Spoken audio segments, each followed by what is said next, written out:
بسم اللہ الرحمن الرحیم۔ دوستو بھائیو، سردی کا موسم شروع ہو گیا اور سردی دن بدن بڑھتی جا رہی ہے۔ تو اس میں قرآن مجید کے اندر اللہ رب العالمین نے فرمایا رحلۃ الشتاء والصیف، یعنی موسم گرما اور موسم سرما۔ تو شتاء عربی میں سردی کے موسم کو کہتے ہیں، اور جب سردی کا موسم آتا ہے تو گویا سال میں دو ہی موسم اللہ نے ذکر فرمائے، ایک تو گرما کا یا دوسرا سردی کا۔ تو یہ جو موسم ہے اللہ رب العالمین کی حکمت ہے، مصلحت ہے، اور اس میں بندوں کے لیے فائدے ہیں۔ اور اللہ رب العالمین نے موسموں کو جو تبدیل ہوتا رہتا ہے تو یہ مزاج کے بدلنے اور اس میں بہت سارے فوائد اللہ تعالیٰ نے بندوں کے لیے رکھے ہیں۔ اور جب شدت سردی شروع ہوتی ہے تو انسان محسوس کرتا ہے گرمی کا موسم اچھا تھا، اور جب شدت سردی کے موسم میں خاص چیزیں پیدا ہوتی ہیں، جیسے بیماریاں زیادہ ہوتی ہیں، زکام، نزلہ، اور اسی طرح سے چلنا پھرنا زیادہ کم ہو جاتا ہے، اور اسی طرح سے بہت ساری چیزیں آدمی کی بنانے پیداوار بھی کم ہو جاتی ہے، کیونکہ دن چھوٹا ہو جاتا ہے۔ اور اسی طرح سے دن کے ساتھ ساتھ میں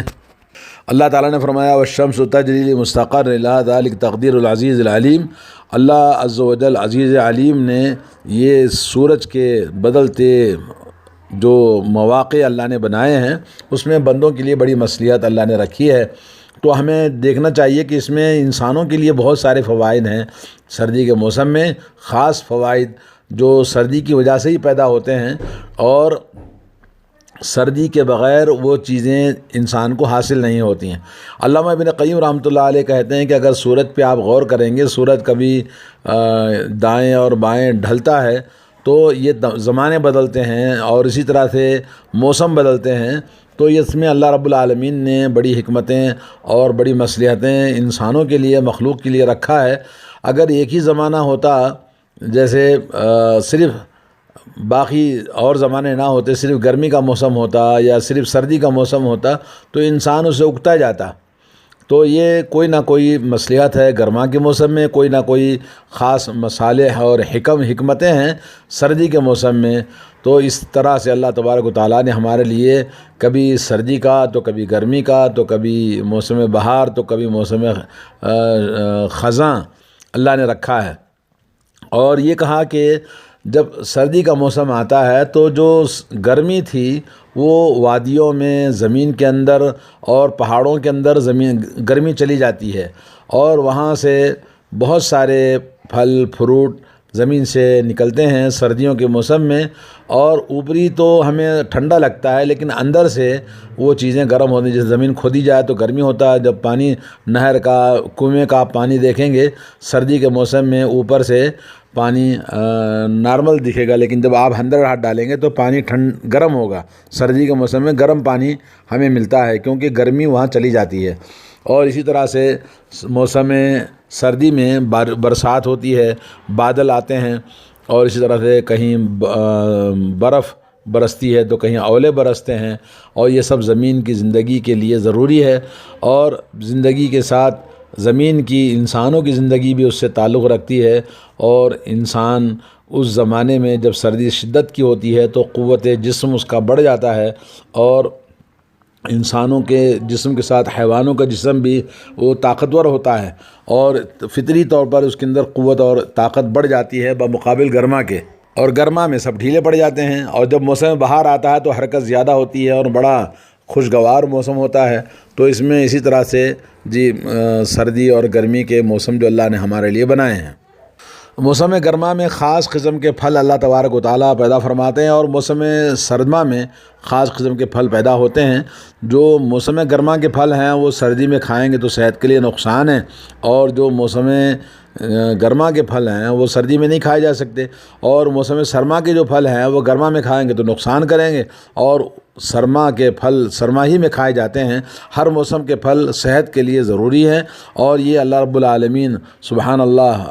الخالق الحکیم کے حکمت ہے جو اللہ نے بندوں کے لیے مختلف ضرورتوں کے حساب سے، مخلوق کی ضرورتوں کے حساب سے موسموں کو بدلتے رہتے ہیں۔ اور جو نیک لوگ ہیں اللہ تعالیٰ کے، جب موسم سرما آتا ہے تو بڑے خوش ہوتے ہیں، کیونکہ رات لمبی ہوتی ہے تو اس کثرت عبادت کرنے کے لیے، اللہ تعالیٰ کی اطاعت کرنے کے لیے ان کے پاس بڑا وقت ہوتا ہے راتوں میں تہجد پڑھنے اور اللہ تبارک و تعالیٰ کی بارگاہ میں دن میں روزہ رکھنے کے لیے۔ دن چھوٹا ہے اور رات میں عبادت کرنے کے لیے۔ اور یہ حضرت عبداللہ بن مسعود رضی اللہ تعالیٰ عنہ کہتے ہیں مرحبا بالشتاء، یعنی موسم سرما کا ویلکم ہم کرتے ہیں، جس میں اللہ تعالیٰ کی برکتیں نازل ہوتی ہیں، اور اس میں رات میں لمبا قیام آپ کر سکتے ہیں، اور دن چھوٹا ہوتا ہے تو روزے آپ رکھ سکتے ہیں۔ اللہ والوں کے لیے بڑا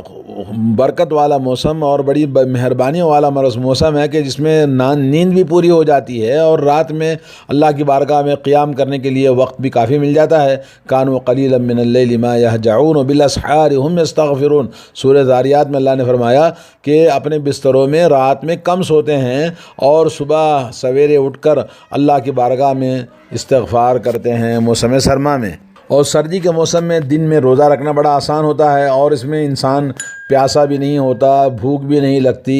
اور تھکان بھی نہیں ہوتی دن میں روزہ رکھنے کی وجہ سے۔ اور رات میں آدمی تھوڑا چند گھنٹے سونے کے بعد میں پھر اس کے لیے وقت ملتا ہے، وہ اللہ کی بارگاہ میں کھڑے ہو کر عبادت کر سکتا ہے۔ اسی لیے حدیث میں آتا ہے کہ الصیام فی الشتاء الغنیمۃ الباردہ، کہا کہ موسم سرما میں روزے رکھنا یہ بالکل ٹھنڈا مال غنیمت ہے جو اللہ کی طرف سے بندوں کو ملتا ہے۔ اور ٹھنڈا مال غنیمت کیوں کہا اس کو؟ اس لیے کہ مال غنیمت تو ہمیشہ لڑائی جھگڑے اور قتل و غارت گری کا مقابلہ کرتے ہوئے اور گرما گرم مقابلہ ہوتا ہے دشمنوں سے، تب جا کے مال غنیمت ملتا ہے۔ لیکن یہ تو آدمی کو اللہ تعالیٰ کی طرف سے بیٹھے بٹھائے اپنی طرف سے روزے رکھو، عبادتیں کرو، تو یہ موسم سرما مال غنیمت، ٹھنڈی مال غنیمت ہے۔ اور بعض طبیعتوں کے حساب سے موسم سرما میں لوگوں کو بڑی مشقت ہوتی ہے، بہت سارے زکام، بخار اور نزلہ اس طرح کی چیزیں پیدا ہوتی ہیں، تو ان تمام چیزوں میں اللہ عز و جل کی بنائی ہوئی قدرت کی یہ چیزیں، موسم جو بھی ہمیں تکلیف ہوتی ہے اس پہ آدمی کو صبر کرنا چاہیے اور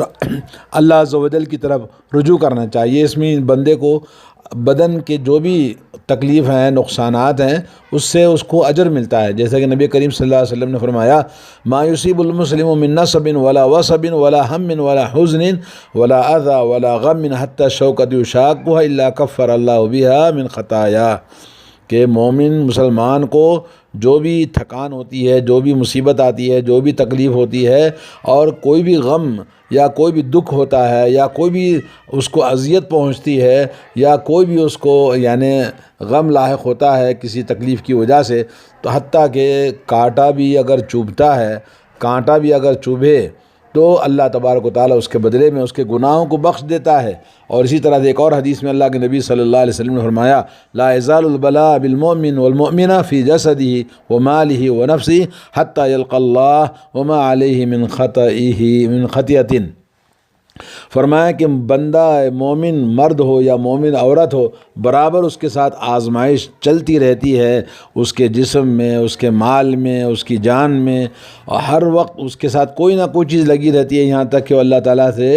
ملاقات کرے اور اس کا جب انتقال ہو جاتا ہے تو وہ انسان گناہوں سے پاک صاف ہوتا ہے، اس کے اوپر کوئی بھی گناہ باقی نہیں رہتا ہے۔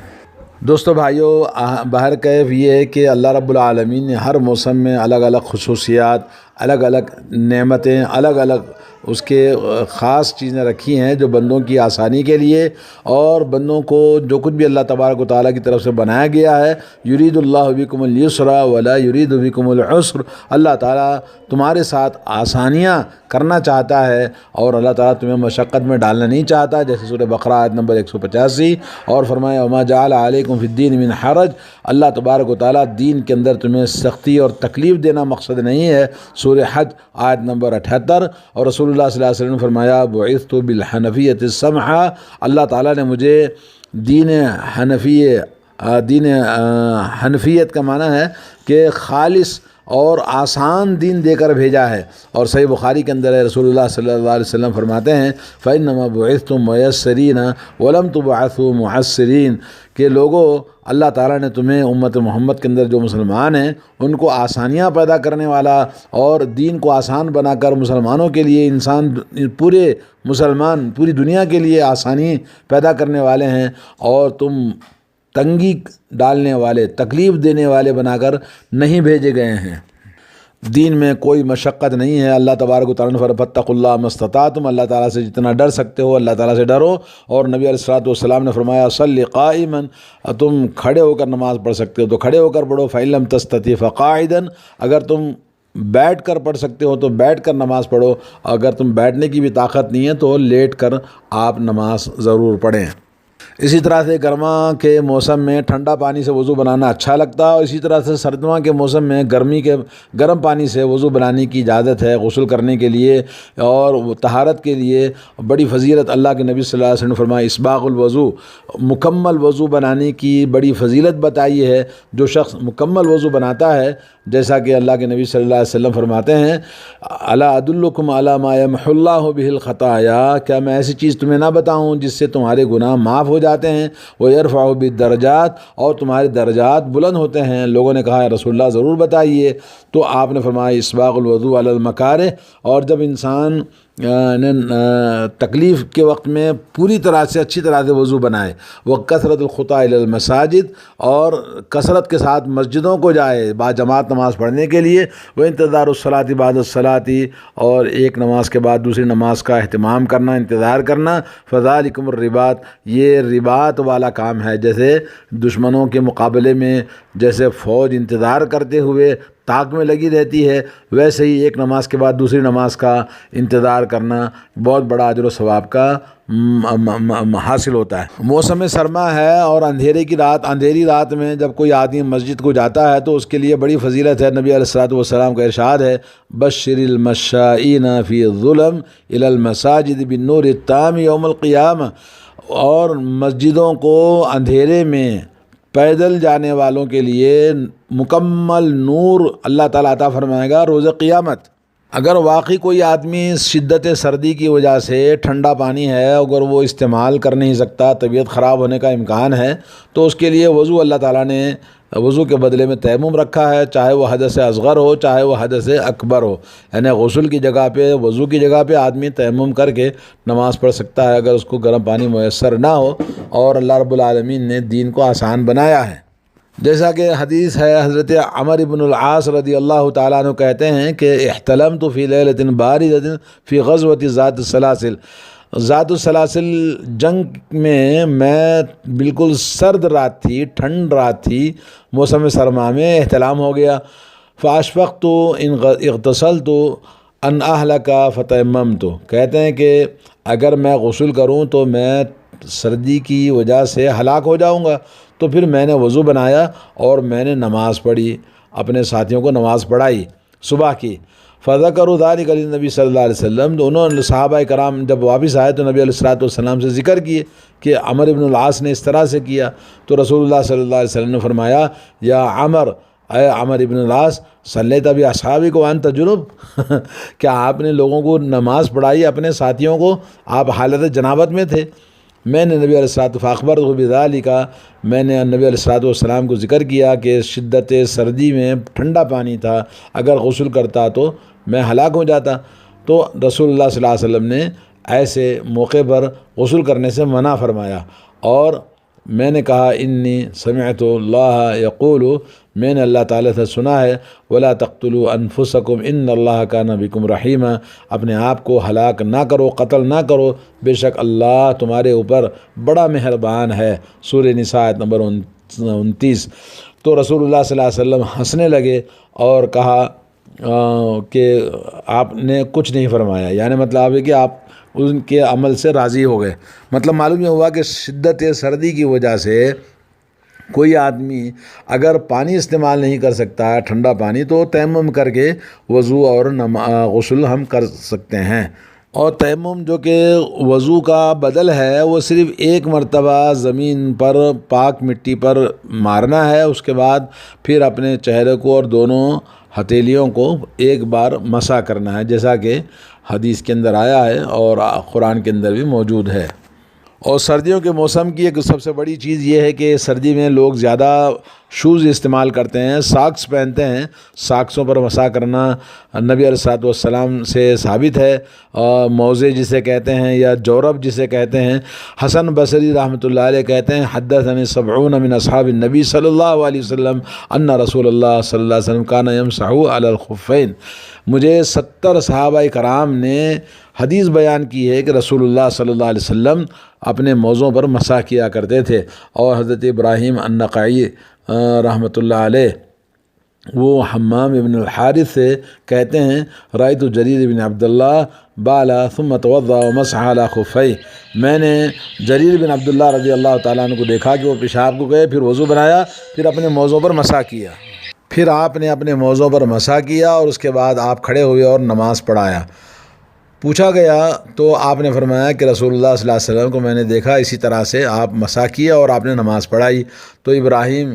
نقعی رحمۃ اللہ علیہ، ابراہیم بن حمام کہتے ہیں کہ فکان یعجبہم حدیث جریر ابن عبداللہ رضی اللہ تعالیٰ عنہ کی حدیث ان کو بہت پسند آئی، کیونکہ جریر رضی اللہ تعالیٰ عنہ وہ ان لوگوں میں سے ہیں جو آخر میں مسلمان ہوئے تھے۔ تو ابراہیم رحمۃ اللہ علیہ کا کہنے کا مطلب ہے کہ موزوں پر مسح کرنے کی زیادہ ضرورت پڑتی ہے، اور بہت اچھی بات ہے، اجازت ہے کہ آیت کے اندر موجود ہے اور احادیث کے اندر بھی موجود ہے کہ پیر دھونے کی ضرورت نہیں ہے۔ موزے پہن کر ہم ایک دن ایک رات مقیم کے لیے اور 3 دن 3 راتیں مسافر کے لیے، جیسا کہ